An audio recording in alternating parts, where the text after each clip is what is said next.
오늘 말씀 열왕기하 4장 1절부터 17절 말씀. 열왕기하 4장 1절부터 17절 말씀. 제가 가진 성경으로 구약성경 565페이지 정도 됩니다.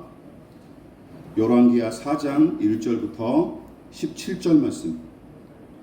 저와 여러분이 번갈아 가면서 읽으시고 마지막 절 합독하도록 하겠습니다. 제가 먼저 봉독하겠습니다. 선지자의 제자들의 아내 중에 한 여인이 엘리사에게 부르짖어 이르되 당신의 종 나의 남편이 이미 죽었는데 당신의 종이 여호와를 경외한 줄을 당신은 아시는 바니이다.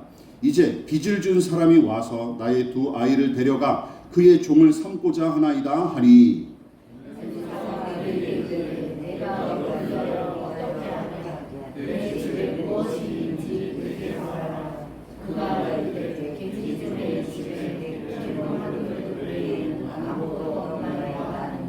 이르되 너는 밖에 나가서 모든 이웃에게 그릇을 빌리라. 빈 그릇을 빌리되 조금 빌리지 말고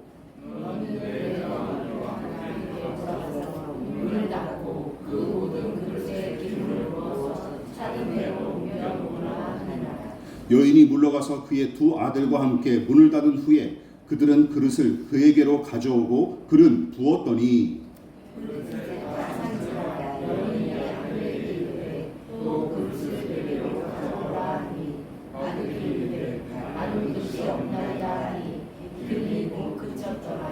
그 여인이 하나님의 사람에게 나아가서 말하되 그가 이르되 너는 가서 기름을 팔아 빚을 갚고 남은 것으로 너와 내 두 아들이 생활하라 하였더라.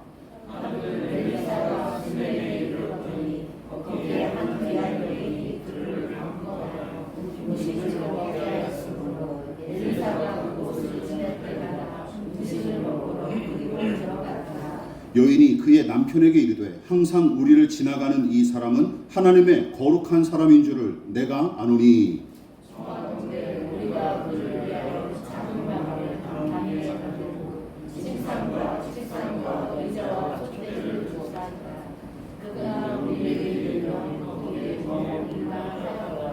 하루는 엘리사가 거기에 이르러 그 방에 들어가 누웠더니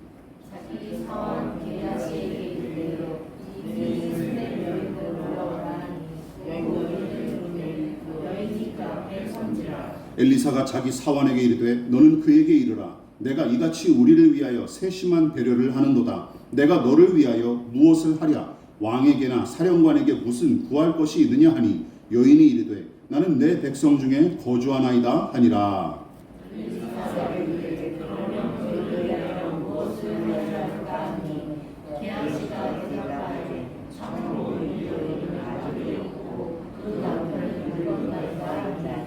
이르되 다시 부르라 하여 부르매 여인이 문에 서니라.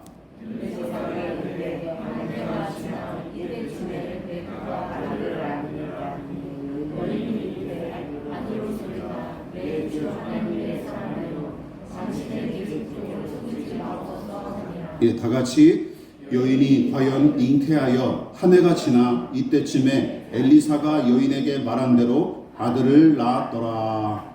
아멘. 예, 우리 말씀의 제목을 다 같이 한번 읽어보시겠습니다. 자, 시작. 내가 너를 위하여 무엇을 하랴? 예, 내가 너를 위하여 무엇을 하랴? 라는 제목으로 하나님 말씀 전하도록 하겠습니다.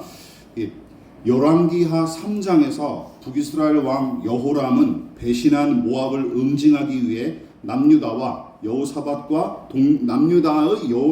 동맹을 맺었고 거기에 에돔까지 가세하여 삼국의 연합군이 기세등등하게 모압을 향해 진군했었죠. 그런데 일주일 만에 식수가 끊기는 사달이 일어났고 그로 인해 모든 일이 무산될 위기에 봉착을 했습니다. 하지만 남유다 왕인 여호사밧의 제안으로 엘리사 선지자를 찾아가 하나님의 뜻을 구하기로 했고 그들을 불쌍히 여기셨던 하나님은 메마른 계곡에 물이 차고 넘쳐 흐르는 기적을 베푸셨을 뿐만 아니라 모압과 그 백성을 제압하고 그 땅을 완전히 정복할 거로 약속하셨죠.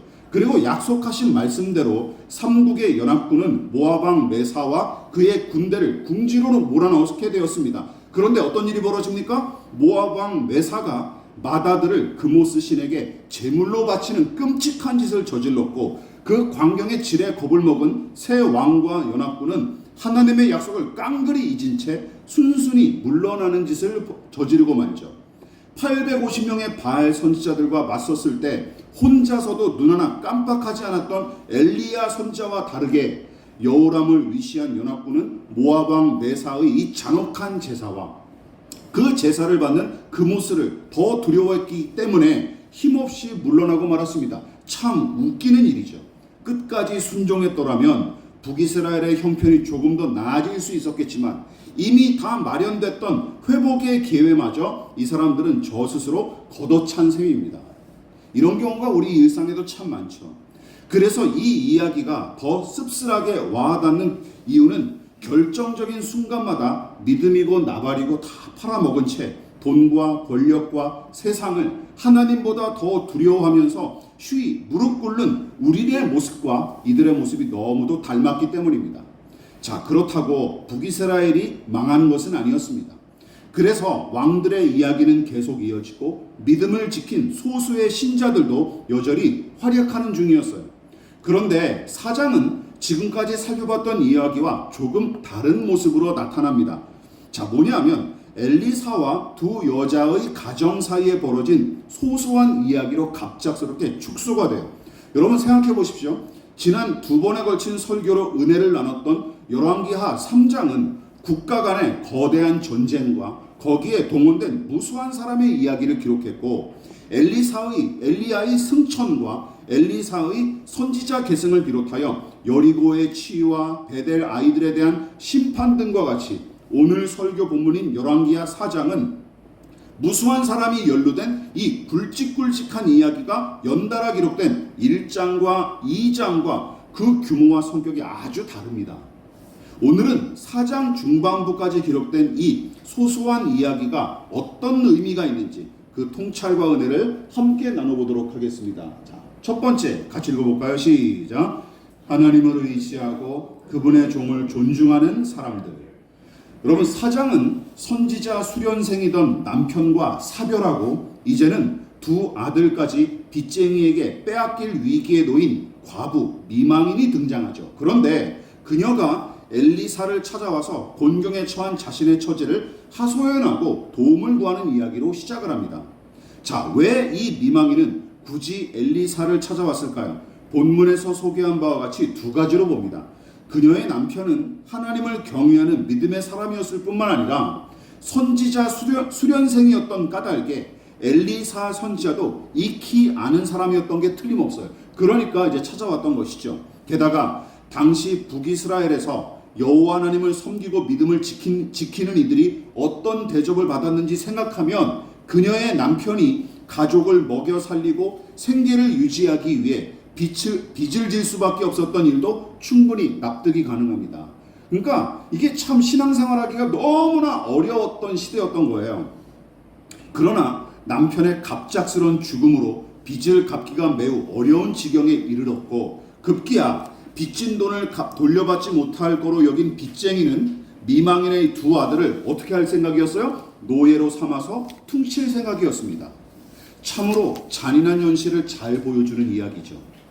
여호와 하나님을 무시하고 불신하는 왕들, 심지어 이방신 숭배를 적극적으로 권장할 뿐만 아니라 하나님을 섬기는 이들을 잔인하게 핍박하고 괴롭히는 왕들, 그리고 그런 왕들이 다스리는 이 나라에서 믿음을 지킨다라는 것 자체가 얼마나 힘들고 어려운 일인지 본문에 등장하는 이 미망인의 딱한 처지가 그 사실을 아주 잘 보여줍니다. 만일 우리가 그녀의 처지였다면 여러분들은 어떻게 했습니까? 그녀가 엘리사를 찾아왔을 때 어떤 심정으로 찾아왔을까요? 먼저 떠난 남편은 물론이고 그가 섬긴 하나님을 향한 서러움과 아쉬움이 왜 없었겠습니까?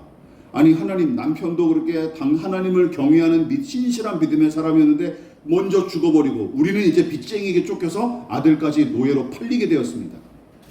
원망이 없었겠습니까? 그럴 리가 없죠. 원망과 서러움과 아쉬움이 적지 않았을 거예요. 그래서 3장의 여호람처럼 하나님을 탓하기 위해 엘리사를 찾아왔는지도 모릅니다. 그런데 그게 전부가 아니었어요. 여호람처럼 하나님을 원망하면서도 다른 한편으로는 남유다 왕인 여호사밧처럼 이렇게 생각했던 거죠. 정작 의지할 것은 하나님밖에 없구나라고 생각했던 게 틀림없습니다. 원망하면서도 하나님에 대한 그래도 하나님을 놓칠 수는 없겠구나. 이 두 가지 마음이 복합적으로 작용해서 엘리사를 찾아왔던 게 틀림없어요. 무엇보다 아합과 아하시아와 여호람이 대를 이어서 눈에 가시처럼 여기고 대적했던 선지자들 아닙니까? 엘리야와 엘리사 말이죠. 그래서 엘리사의 외모와 처지와 형편을 고려하면 도무지 할 수 없는 일들이에요. 여러분, 돈을 꾸러가려면 누구한테 가야 됩니까? 돈 많은 사람한테 가야죠. 그렇지 않습니까? 돈 많은 부자여서 도움을 줄 수 있기는커녕 미망인 못지않게 가난한 처지였을 텐데도 굳이 하나님의 종인 선지자에게 찾아와 도움을 구한 그녀의 행동은 여러분, 믿음이 아니면 설명할 방법이 없습니다. 그렇지 않습니까? 믿음이 아니면 설명할 방법이 없어요. 여호람 왕에게 찾아가거나 아니면 그 지역의 유지를 찾아가야 될 게 아닙니까? 근데 그러질 않았어요. 그러므로 답은 하나입니다. 선지자 수련생의 이 아내는 자신의 처지와 별반 다르지 않은 엘리사에게서 다른 것을 봤던 게 틀림없어요. 자, 그렇다면 그녀가 가난한 선지자에게서 봤던 것은 무엇이었을까요? 사도행전의 베드로가 성전 미문 앞에 앉아 구걸하던 사람을 향해 선포한 말씀에 그 힌트가 담겨 있습니다. 사도행전 3장 6절 말씀 같이 읽어볼까요? 시작. 베드로가 이르되 은과 금은 내게 없거니와 내게 있는 이것을 내게 주노니 나사렛 예수 그리스도의 이름으로 일어나 걸어라. 선지자의 아내가 엘리사의 형편을, 물리적인 형편을 생각했다면 선지자 따위와 시간 낭비하지 않았을 것입니다. 아들이 팔려갈 판인데 왜 굳이 선지자를 찾아옵니까? 유력한 재벌이나 땅 부자를 찾아가든지 해야죠.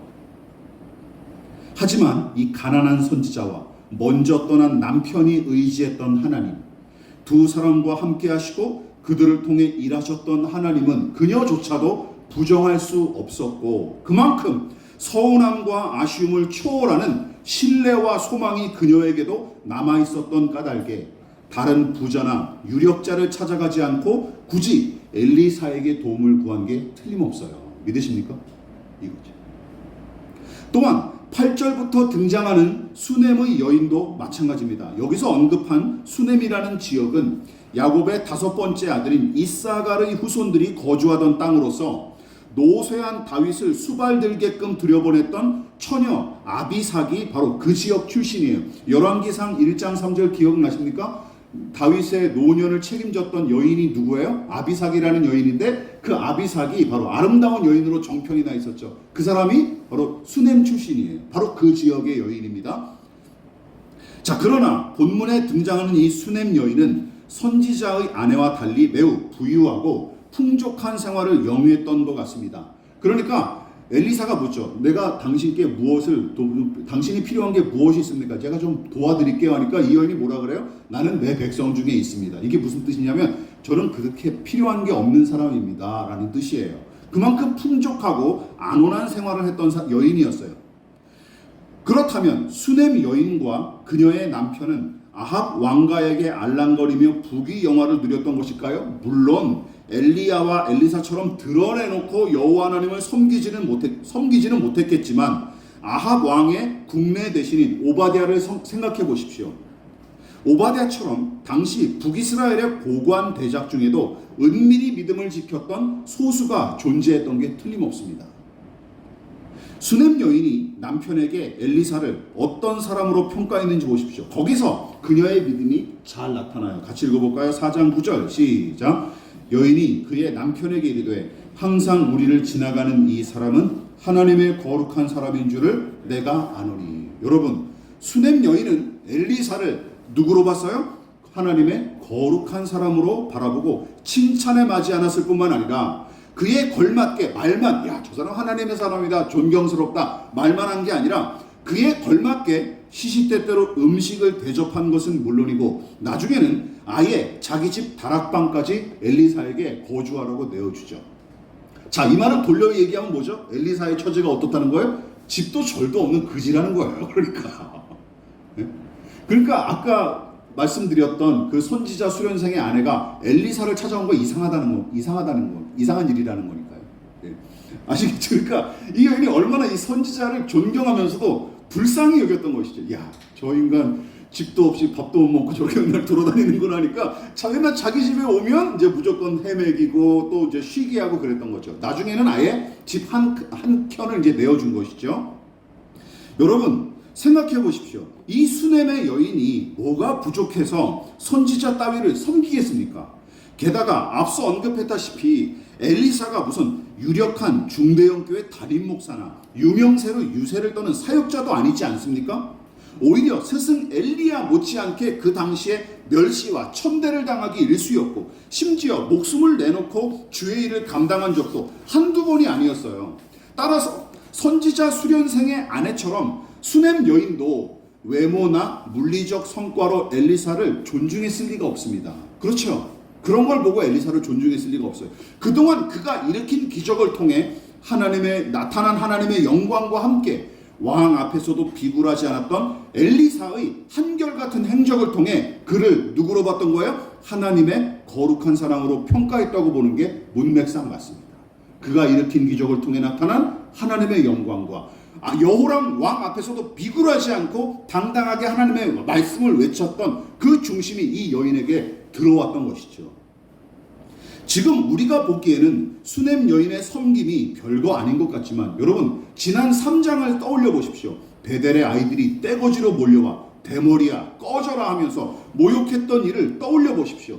그 당시 북이스라엘의 선지자는 어디를 가든지 대부분 이처럼 환영받지 못했고 심지어 동네 북처럼 업신여김을 받는 게 당연했던 부류였습니다. 아유 저 아직도 하나님을 믿고 있는 저 선지자인가, 하나님의 말씀을 가르친다고 깝친다 저놈들은 아직도 이러고 앉아있는 거예요. 그게 당시 북이스라엘의 분위기였습니다.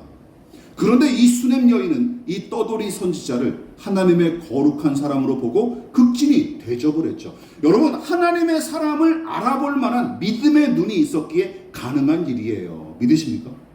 믿음의 눈이 있었기 때문에 가능한 일이에요.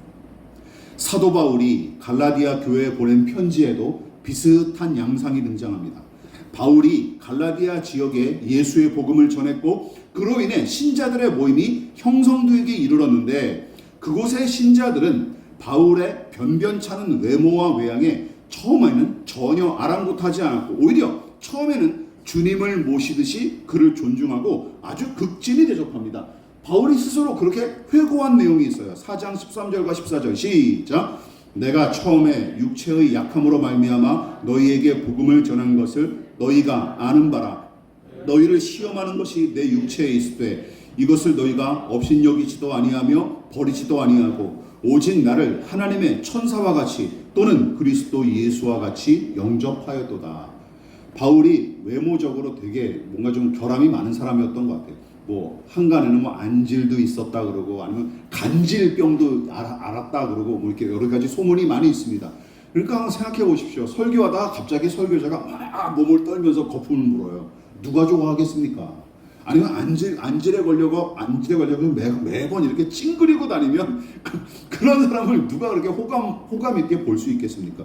그런 거였죠. 그런데도 불구하고 갈라디아 교인들은 어떠했다는 거예요? 그를 하나님의 천사처럼 그리고 그리스도 예수처럼 극진히 대접하고 섬겼다라는 것이죠. 안타깝게도 갈라디아 교회의 신자들은 처음에 이 마음을 잃어버리고 훗날 율법주의와 타협하면서부터 변질하기 시작했죠. 그래도 그들이 처음에 품었던 이 마음은 하나님의 백성다움이 무엇인지 여실히 보여줍니다. 믿음의 사람이 믿음의 사람을 알아보는 것이죠. 거룩한 사람이 거룩한 사람을 알아보는 거예요. 여러분, 사장의 이야기가 아름답게 와닿는 까닭이 여기에 있습니다. 하나님을 경외하는 사람들끼리 서로의 가치를 알아보고 존중하는 것이죠. 그럴 뿐만 아니라 서로의 결핍을 메우고 서로의 고통을 짊어지기 위해 애쓰는 모습이 이 척박하고 살벌한 북이스라엘 땅 항복판에서도 하나님 나라의 아름다움을 유감없이 보여주기 때문이죠. 그뿐만이 아닙니다. 3장의 거대한 이야기와 4장의 이 소소한 이야기는 또 다른 통찰과 은혜로 우리를 이끕니다. 자, 두 번째 한번 살펴보도록 하겠습니다. 시작. 두 여인의 가정, 작은 곳, 작은 사람을 섬긴 엘리사. 여러분, 제가 열왕기하 2장을 설교했을 때 엘리야와 엘리사가 일으킨 기적의 규모와 성격이 사뭇 다르다고 지적한 적이 있었죠. 하나님께서 소심하고 남 눈치를 잘 보는 엘리야 선지자를 연단하시기 위해서는 그리시네가와 사르밧 미망인의 집에 3년 반 동안 은둔하게 하셨죠. 그렇지만 대범하고 성품이 대쪽 같은 이 엘리사는 선지자로 부름을 받자마자 무수한 사람 앞에서 큰 기적을 일으키도록 허락하셨던 일을 떠올려 보십시오.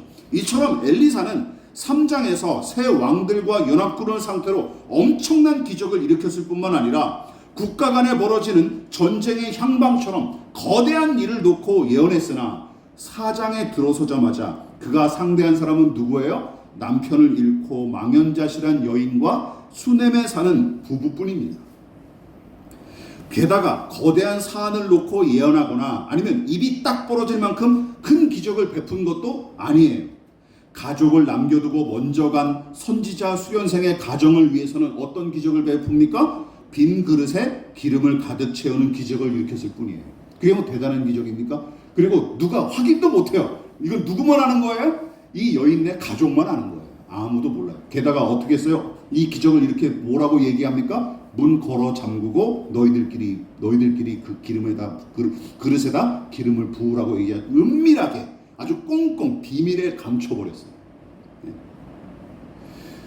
그리고 또 마찬가지입니다. 부족한 것 없이 풍족하게 지냈으나 자식이 없었던 수넴의 부부한테는 아들을 갖는 기적을 베풉니다. 물론 그가 임의대로 한 일은 아니죠.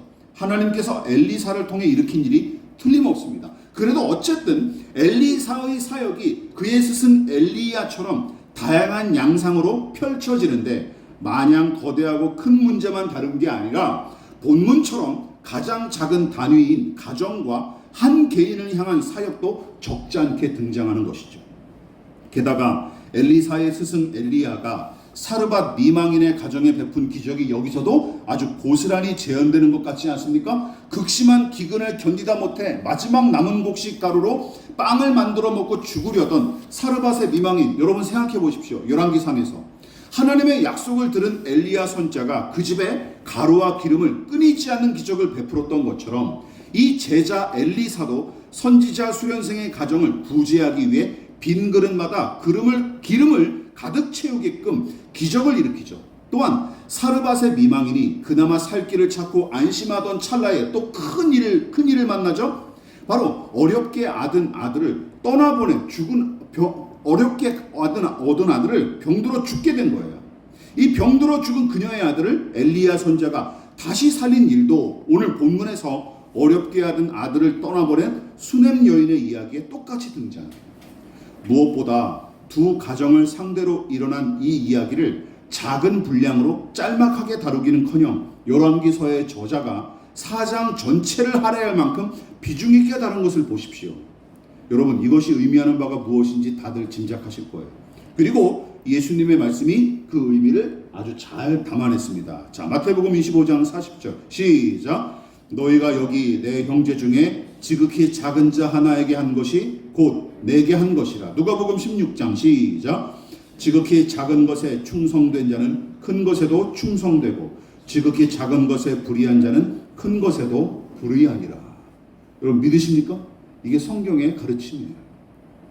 예수님은 그리고 성경은 작은 자와 작은 일을 하찮게 여기거나 무시한 적이 없습니다. 믿으십니까? 이 부분을 명심하십시오. 큰 자와 작은 자, 높은 자와 낮은 자, 부유한 자와 가난한 자를 나눈 것은 사람이지 하나님이 아니십니다. 믿으십니까? 하나님은 그렇게 나누지 않으셨어요. 큰 것과 작은 것, 큰 일과 작은 일, 고상한 일과 비천한 일에 관한 구분도 마찬가지입니다. 하나님 앞에서는 누구나 다 똑같이 중요한 존재이고 하나님께서 허락하신 일이면 크기와 규모와 숫자로 나누는 짓은 무의미할 따름입니다. 그래서 열왕기하 3장과 4장의 이야기가 모두 중요하고 엘리사가 새 왕과 대면하여 예언했을 때 못지않게 두 여인을 힘써 섬겼던 이유도 바로 거기에 있던 것입니다. 그리고 열왕기서 저자도 그것을 아주 잘 포착해낸 것이죠. 여러분, 성경에 기록된 신실한 믿음의 사람들을 떠올려 보십시오. 그들이 사람 봐가며 차별한 적이 있습니까? 그런 사람들이 없어요. 신실한 믿음의 사람들이었다면. 성숙한 믿음의 사람들은 그런 적이 없어요. 혹은 때와 장소를 가려서 충성할지 말지를 선택한 적이 있습니까? 그런 사람들이? 그런 사람들은 없었어요. 신실한 믿음의 사람들 중에. 아브라함을 비롯한 믿음의 족장들, 모세와 다윗, 엄혹한 시절에도 굴하지 않고 믿음을 지킨 선지자들, 바울과 베드로를 비롯한 신약의 사도들 등등, 물론 연약한 인간에 불과한지라 가끔은 실수하고 넘어질 때도 있었지만 그들은 언제 어디서나 그리고 누구 앞에서든 항상 선을 행하고 충성했던 사람들이었어요. 그리고 그것이야말로 경건한 그리고 성숙한 믿음의 사람들이 지닌 특징이자 공통점입니다. 뭐예요? 우리 교회 한결같은 사람. 한결같음이 여러분 기억하십시오. 성숙하고 경건한 믿음의 사람들의 특징이에요. 아니, 불신자일지라도 한결같은 사람들이 성숙한 사람들이라는 것이죠. 이랬다 저랬다, 여기서는 이러고 저기서는 저러고, 이 사람 앞에서는 이러고 저 사람 앞에서는, 이거는 위선적인 사람입니다. 기만하는 것이죠. 그리고 제 이익만 위하기 때문에 이제 그런 변신이 가능한 것이죠. 여러분 기억하십시오. 그래서 어떤 처지에서든 하나님의 뜻에 충성하고 자족할 줄 알며 누구를 만나든지 어디를 가든지 한결같이 사랑하고 순종하는 사람이 그리스도인입니다. 믿으십니까? 이게 그리스도인이에요. 여러분, 그 유명한 바울의 고백이 그 사실을 잘 보여줍니다. 다 같이 빌립보서 4장 11절 읽어보겠습니다. 시작. 어떠한 형편에든지 나는 자족하기를 배웠느니 나는 비천에 처할 줄도 알고 풍부에 처할 줄도 알아. 모든 일, 곧 배부름과 배고픔과 풍부와 궁핍에도 처할 줄 아는 일체의 비결을 배웠노라. 내게 능력 주시는 자 안에서 내가 모든 것을 할 수 있느니라. 아직도 이 고백을 전능한 신자가 되라 하는 말씀으로 착각하고 계십니까? 이거 빨리 버리셔야 돼요. 바울은 저 스스로 전능한 신자임을 자랑하는 게 아닙니다. 이거 뭐라고요? 제가 예전에 설교했었죠. 전능한 신자를 얘기하는 게 아니라 전천후 신자를 얘기하는 거예요. 믿으십니까? 전천후 신자. 언제 어디서나 믿음으로 사는 사람. 여러분, 전천후 신자란 무엇입니까? 제가 계속 강조했다시피 때와 장소와 사람에 따라 차별하거나 태도를 바꾸지 않고 한결같이 사랑하고 충성하고 섬기는 사람이 전천후 신자예요. 그럼으로써 엘리야와 엘리사 선지자가 바로 그런 사람들에게 해당하는 것이죠. 그런 사람들에게 해당합니다. 그래서 본문의 엘리사도 새 왕 앞에서뿐만 아니라 이름조차 언급이 안 된 무명의 두 여인을 위해서도 힘써 섬깁니다. 여러분, 이게 믿음의 사람이 무엇인지 잘 보여주는 거예요. 문제는 무엇입니까? 우리죠. 왜냐하면 죄인은 사람과 장소와 시간에 따라 태도를 바꾸기 일쑤고 규모와 숫자에 따라 이랬다 저랬다 하는 게 본능이자 생리이기 때문입니다. 그리고 그로 말미암아 온갖 거짓과 차별과 혐오와 부조리가 판치는 것은 물론이고 약육강식과 적자 생존과 성공지상주의의 원리는 감소된 적도 없이 여전한 위력을 발휘하는 중이에요. 우리가 이러지 못하기 때문에 다 거기서 비롯된 거예요. 더 큰 문제는 무엇입니까? 교회조차도 별반 다르지 않다는 사실 때문이죠. 겉모양새를 종교적 예식으로 그럴듯하게 포장하고 성경에 기록된 용어를 주로 사용하는 것이 다를 뿐 한꺼풀 벗겨내면 돈과 명성과 권력과 쾌락을 쫓는 죄인의 생리가 여전히 활개치는 작들을 교회 안에서도 손쉽게 찾을 수 있다는 것이죠. 그리고 설교자들은 오히려 그걸 부추기죠. 더 가난하고 약한 사람들, 소수자들, 일용직 노동자들, 평범한 주부, 노인과 어린이, 장애인들, 타 종교인들을 알게 모르게 외면하고 혐오하는 교회들을 보십시오. 그 다른 거 필요 없어요. 이게 바로 명백한 증거예요. 명백한 증거.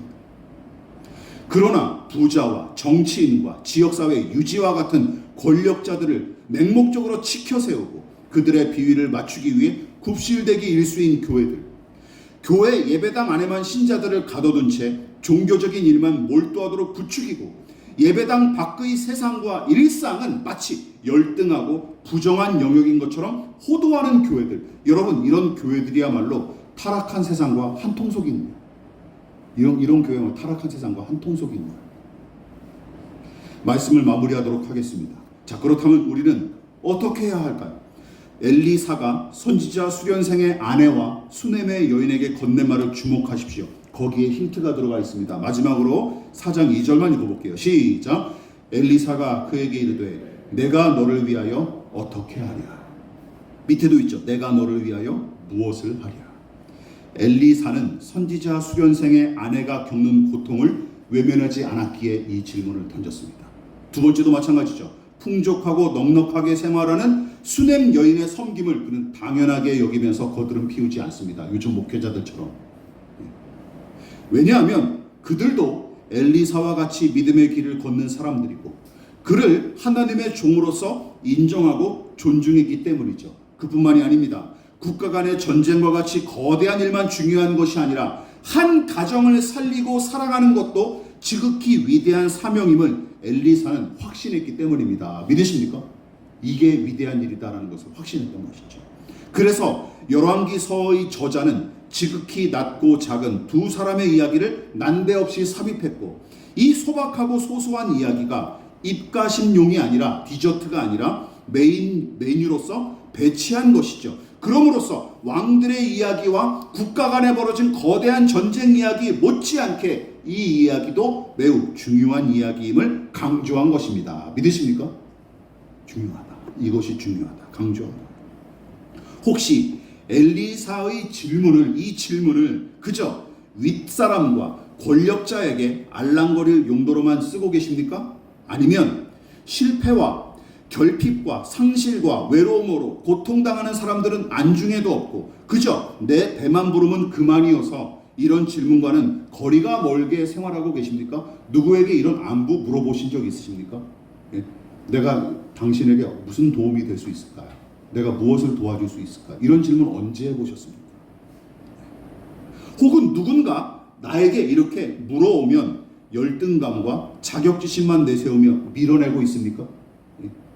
나 그딴 거 필요 없고 나 그렇게 난 괜찮아 스스로 이렇게 자위하며 살아가고 있는 것도 문제죠. 그래서 어쩌면 하나님께서 우리에게 넌 내게 필요한 것이 무엇이냐 물으시는데도 우리가 이런 마음에 사로잡혀서 하나님의 세미한 음성을 못 듣는 건지도 모릅니다. 하나님이 계속 물으시는데 우리가 안 듣고 있는 건지도 몰라요. 그러므로 이 질문을 회복하십시다. 하나님께 대해서 하나님께서 이렇게 물으시는 음성에 귀를 기울이십시오. 그리고 누군가에게 이렇게 물어보십시오. 거기서부터 회복과 치유가 이루어질 것입니다. 그리고 이렇게 물으시는 하나님의 음성에 귀를 기울이고 거기에 응답하여 마음껏 아뢰 수 있는 저와 여러분 되시기를 진심으로 축원을 드리겠습니다. 지금은 우리를 위하여 십자가에 몸버려 피 흘려 돌아가신 예수 그리스도의 한량없으신 은혜와 하나님 아버지의 지극하신 사랑하심과 성령 하나님의 영원한 사귐이 오늘 이 시간 하나님의 세미한 음성을 듣고자 그리고 신음하고 탄식하는 이웃들의 소리에 귀를 기울이고자 겸손히 머리 숙인 사랑하는 성도들의 머리머리 위에 저들의 가정과 직장과 사업장과 학업과 장래 가운데 이 나라의 민족과 한국교회와 저 국력의 동포들과 세계와 열방 가운데 지금부터 영원히 함께 하시기를 간절히 축원하옵나이다. 아멘.